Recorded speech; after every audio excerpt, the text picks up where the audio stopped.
50 years is like a goal that most people on earth don't get to accomplish. That's something that most people dream of, but life make it hard. So if you can accomplish that, then that's something to be proud of. How have I seen them grow? Um, What changes have you seen? I guess their knowledge of things. It took a while. You with them being so old fashioned, it took a while for them to catch up to the new time. But once they did, and they really just they grew with, I don't know, just how they think. I'm gonna say that, being aware of certain things. I've seen growth in how they try to change how they used to act and how they act now. It's a big difference. You want to elaborate, like, um, in their behavior on their relationships with their children. Um, Back then it was a little iffy, but now it's I don't know. It's just more intimate, more securing. You feel like you have more of a relationship with them. It's easier to build a relationship with the people they are now. It's a two household income. If you ask me, it's important because you always have someone there with you. Is two is better than one. Just period. To have somebody to go through life with, and life can go up and down for anybody. And some people don't have nobody to be there for them or with them during whatever trials and tribulations that they might go through. So to have somebody to actually be there and mean it through thick and thin to life do us part, that's another, like I said, rare thing. You don't find that. Sometimes even within the 50 years you don't find that. So yeah, they have a lot to brag about. Some people still married and they have their 50 years, but they don't have that type of relationship. There's a lot of other things going on in other people's relationships that they can't even speak on because they don't supposed to be doing in the first place. You know what I'm saying? So, um, that's all I'm saying. It takes, it's a lot than just lasting 50 years. It takes a lot to, all in that pot is just loyalty, being there for each other, love, unconditional love, um, never saying no or giving up on each other. And that's very hard to find. Um, um, Together, it's either it's like a snag thing. It's back and forth, but the end product is always worth it. You know what I'm saying? They do great together with what they're doing. We're working with BFI and their counseling agencies helping people, not only helping the community, but also the staff giving out jobs to people in the black community. So, they work together. Just to see it at home, I would see, just a little stuff. It ain't bad or nothing, but it's just a little bickering. But they get the job done together and they do well. And they've been very successful for years now, so they doing something right. Um, Even like I know y'all recently just had like a barbecue or something or a mhm. cookout for like even the whole neighborhood stuff. Yeah, like the things that he says when God dips it on his heart, he has to bring it to life. So that's exactly what he did.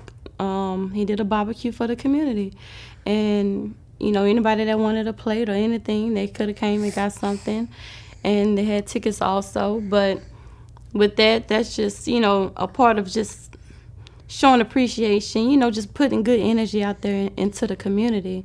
They with the counseling agency with BFI, they help the youth in black communities with mental, emotional, behavioral any type of issues that they're having, that the parents or at home might be having issues with, then they send someone there who can relate, who can help them step by step get through those phases that most people are not aware of. So we're sending somebody there that's aware of what your child may be going through, and is just holding your hand while you go through those stages, and hoping for a better outcome than when you don't have any help.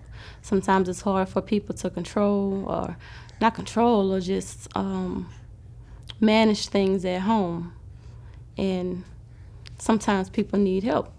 Sometimes people mental need help. Not only just the child might be going through mental issues, might be the parent, from all types of circumstances that we go through. So, what, in the family? No, Them two. My daddy don't dance. I never seen him do a dance. I never seen him bop. He might. I've seen him sing songs. Like he likes old school. He likes his music loud or whatever. But they say that's because he's deaf. But he likes his music loud, and he likes to like. Well, back when we were little, he used to have his music loud while we ride to Monroe, and that's just like a little memory I remember. He put us on the Temptations. Mhm. Wow. I'ma say my daddy, but they have their days. My daddy just uses more seasoning than my mom, and my mom, she try to do things for your health and stuff like that. So sometimes she might slack up on it, but other than that, they both really cook well. So I don't know, but I would say him. It's some things like he'll mess up on the rice, and that's just about it though. My daddy. He's more the outdoor person. He's country. I don't think that ever left him. He's Monroe till he died, and that's just. I feel like that because he brings the things that Monroe do over here, and that's really not how we were raised. And we look at it like, well, I don't know. I look at it like this is not what we're supposed to be eating, but he eats a lot of things that I don't think people are supposed to eat. But that's what they do in Monroe. I don't know if that's a good thing. Okay. All right. Is that like rabbits and Rabbits, deer, raccoons. Raccoon. I never had raccoon. I had rabbit and deer. I can imagine, I'm sure, alligators. Oh, okay. Just that, like those are just the type of things that just throughout my life I just known that came on the kitchen table like here. So, and it was just no. But chitlins was one thing I did get used to that, but I don't. After I found out, I kind of pushed away. But at the end of the day, sometimes it's just you just get a little taste. I guess I still got some of that in me. So that's just. I love pig feet. So it's just some things, but it's just some stuff. And I know pig feet ain't no better, but I just block that. I block that out of my mind when I do that. Education and God and education. That's pretty much it. Mostly,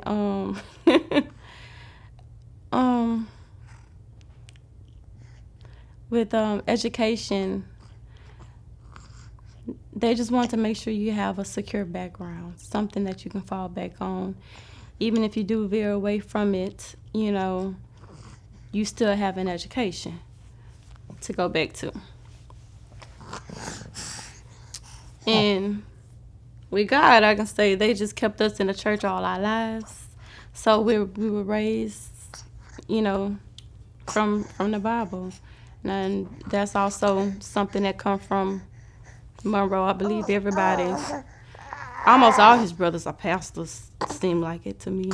But everybody's just in the church, Everybody does things like that to help with either ushers, deacons, pastors, everybody's involved. Go ahead. So every Sunday after church, my dad comes home and he cooks. Now, sometimes if he's really tired, then he won't cook. He might buy something, or my mama might take over and she cooks. But somebody's gonna be cooking, and sometimes every now and then somebody might, contribute something, like some chicken or some. My niece will bring crabs, and she don't really share with everybody, but I get like one or two from her. But then it's just things people just bring to make it a like a Potluck almost. mhm. So it's people buy blue chicken, and everybody would just come and eat, and we'll just share our weekly update each other on our weekly journeys that we ain't talking to each other, because most of the time we do speak during our group texts, our group messages, but when we're in person, they get to get down on what's been going on at work, or what's going on with this baby daddy, or everybody just get to catch up on each other. Why is that important? Why is that gathering important? Because I guess so we can remain family, because if we didn't, then we wouldn't talk to each other at all, I believe. Probably not. And most people be hungry, after church. So everybody be ready to eat. It's just a tradition. And that's something that this family tries to uphold, because it's not usually something that most families do. Uh, some people used to call us bougie, or the fake Huxtables. And because of how we lived, or in the stuff that we did. Like, we used to sit at the table, and eat supper every day. Breakfast also. If you want lunch at the table, everybody, that's how we was raised. And a lot of people just don't do that type of stuff. When you invite people to your house and you see this how things going, it looks weird to them. Then they also get jealous, and then you don't. Well, I didn't really notice why until later on, but that was just life, coming from a blessed life. 50 years is a lifetime to me. Um, 50 years is a long time. People die before they become 50, and just to make it together in marriage is like I said, it's an accomplishment. It's a goal that people, when people get married, that's something they look to get to. That's a short term goal. They wish to last longer, but 50 is definitely a mark. So it's loyalty, it's strength. Um, 50 years is just unconditional. It's just unconditional understanding for each other. Tell me more about what it takes to sustain a long marriage. Hmm. Being open to someone else's intentions, their thoughts and their emotions, how it affect them, instead of putting how you feel or what your expectations, but instead of putting it on them, you accepting them for who they are and how they feel, and being open to that instead of trying to rule both sides. It takes a lot of patience, because it takes a lot of. I think that is a natural human function, to just put your expectations on someone else, but to allow someone to be them and to love them for that. Well, they ain't acting exactly how I want them to act, but this is who they are, and this is how they show they love, and you accepting them for that, then yeah, that's rare. Okay, so it takes a lot of work for Yeah, it's a lot of work, a lot of self work, and a lot of people do not want to look into self to see what they need to work on to make things work. But before you make anything work with anybody, it takes self. Okay. All right. Cool. it was very stressful, um, because you had to live up to a certain expectation that you had no choice but to become. So um, it was a lot of ass whoopings, to get you back in line.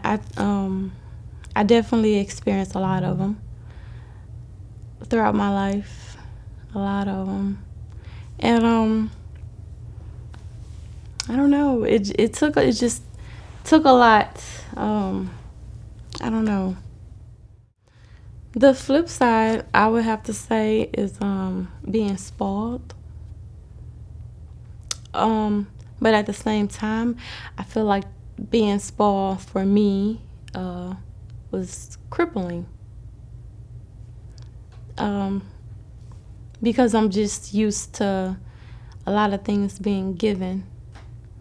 I wasn't used to any hard work or even having to do anything. Um, my mama used to, she was setting up doctor's appointments all the way until I was in my 20s, and when I got to college, they signed me up for college. I didn't have to do anything. I didn't have to do no FAFSA.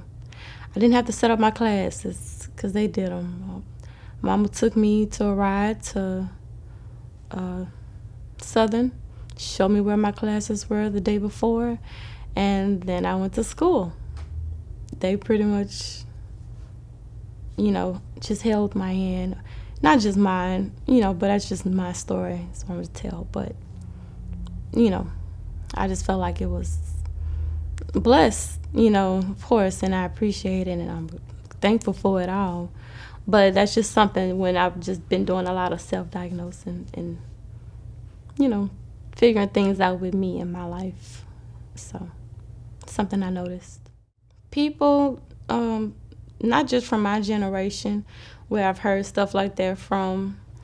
My sister would say she heard that from her generation, and she's like 50. She's 50. And even she's heard that during her generation that people thought, or people, would just have a attitude, knowing that we are raised different than what they are. And we never really seen it as an issue because we were going to school, you make friends, you bring them to your house, but you don't know what their homes look like. You know what I'm saying? And this the first time you thinking, I just got a friend over. It's just everybody lives like this, as far as I would have known. But they don't. I didn't learn about food stamps until I was in middle school. I seen it in a history book. That was my first time learning about what a food stamp was, and it was an actual stamp. So I still never was aware of the card. It's just, I guess, silver spoon fed. So I think it grants stability. In a lot of different ways. Everybody is valued in their own sort of way, even though some people may not care for each other at certain times, but everybody has a value. Everybody would need somebody. Everybody, it's not everybody type. You know what I'm saying? To be around or even want to talk to, but they're they are valued by somebody. You know what I'm saying? Everybody's still loved. It's just like I wouldn't go to this person for no advice. You know what I'm saying?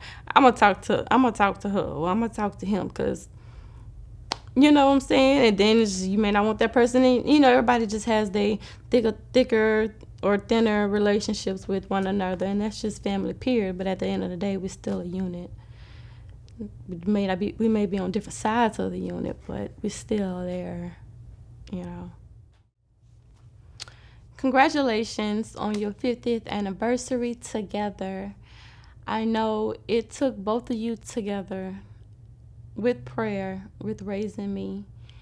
And I appreciate your patience. I know it took years and a lot of prayer. I know it was a lot of prayer with dealing with me, but that's also because a lot of people was not aware about what was going on with me. But after time went and we started learning about things, I was there and I was open and we all learned things together about what was really going on with me. So I thank you for that patience and being open to um, becoming aware of my mental health and how it affects me because that meant the most to me. And I feel like it also what I went through, um, it showed y'all strength because it took a lot for y'all to come together. Sometimes y'all had different opinions on how to deal with me. And I know as parents, that takes a lot, especially with me being a parent now. One person might feel this way, one person might feel another. One person discipline might be a little bit more radical than the other. And um, at the end of the day, I'm still alive.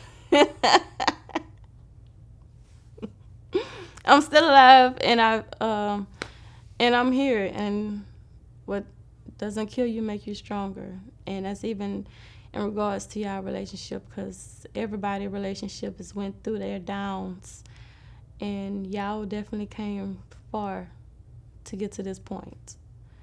Uh, Everybody knows a little story. I'm pretty sure, but y'all made it. Y'all still making it, and I don't think y'all going nowhere anytime soon. So that's it. Hmm. What have I learned? Oh, when you grow up, you you become a certain age. You look back at how you was raised, and you look at things that you want to keep, things that you want to teach your kids, and then you look at things that you feel like you know that we could do without. And then honestly, I feel like that's how you break generational curses. And can I? Yeah, No, I don't want to answer. I don't know what it is. But I'm like I gonna ask said. that question again. Mm-hmm. So, what are the things that you feel like you've picked up or gained as a parent from watching your parents and learning from your parents? Okay. Um, some of the discipline I see is necessary. Some of it, not all of it, but some of it is. And I probably do more just because I'm a single parent. So I know there's limits, and learning how to control yourself and your emotions as a parent um, is very vital to your child's life. I feel like it. Putting your demons out on a child, or your stresses, or things that you went through your day, or who got you mad, you know, learning to control those emotions and not put them on your child. I feel like it's the biggest lesson, and I'm still learning. It takes a lot of practice with controlling self, and that's one of the biggest things I've learned is learning how to control yourself. What I would like myself is that I would like for them to ease up, uh, to become a little bit more cooler. They have become more cool, more down to earth, but I feel like they still can become a little bit more down to earth, just a little bit more, you know. Even though you can still be a pastor and a pastor's wife and still just be down to earth. Everything doesn't have to be uh, so official or so presidential. It took a lot of well, after what the issue was ended, then it took a lot of I'm gonna say it took effort from both.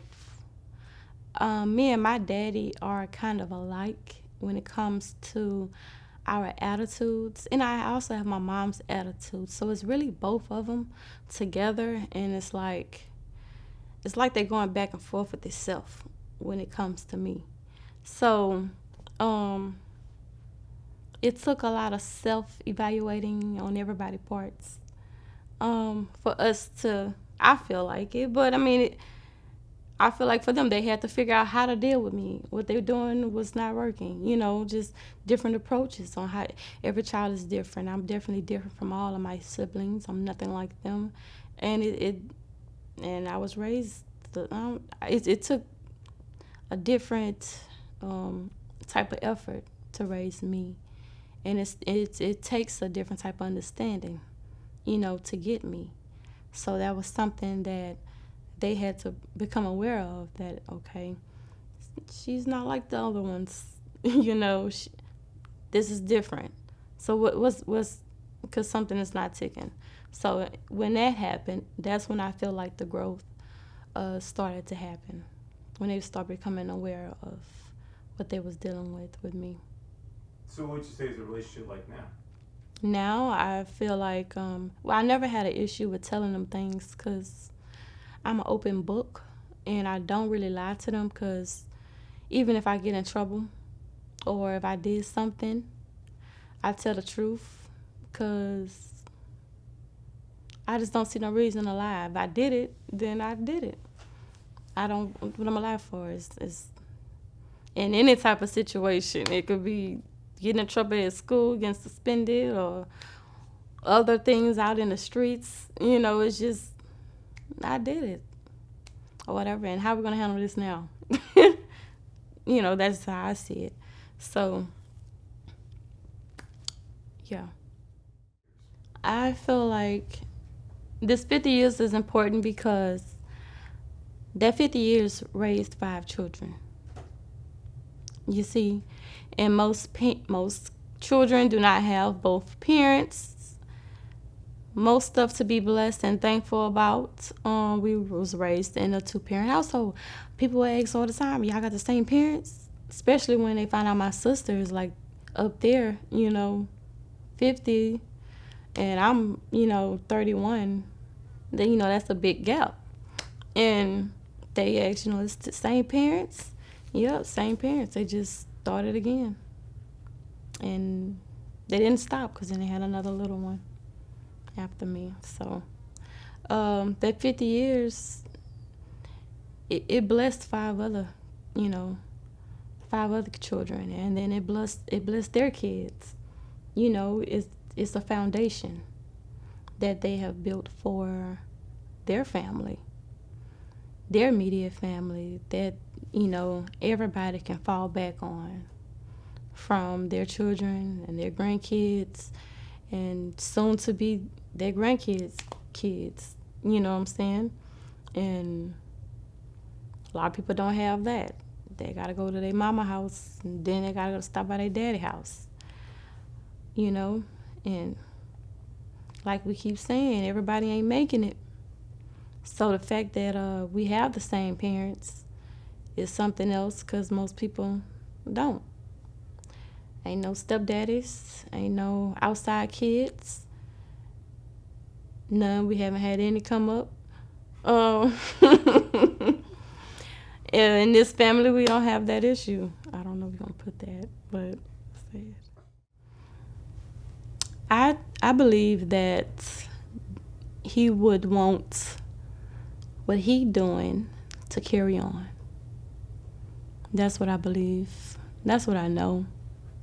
I know he wants someone in particular to take over what he does. He doesn't want it to die once he stops. He wants because it's a good thing on what he's doing, and this world needs it. And I can just say, over the years, he has become a different person than what he used to be. And like the man heart for other people, especially that don't have, or the less fortunate, he just he has really is almost no limit. You know, we'll be in the back like, why is he doing all this? Why do all these people, you know, and but that's him, or whatever. And as mean as he might look, or whatever, he still is. He's a nice man, or whatever. He's intimidating. That's all. But at the end of the day, he's nice.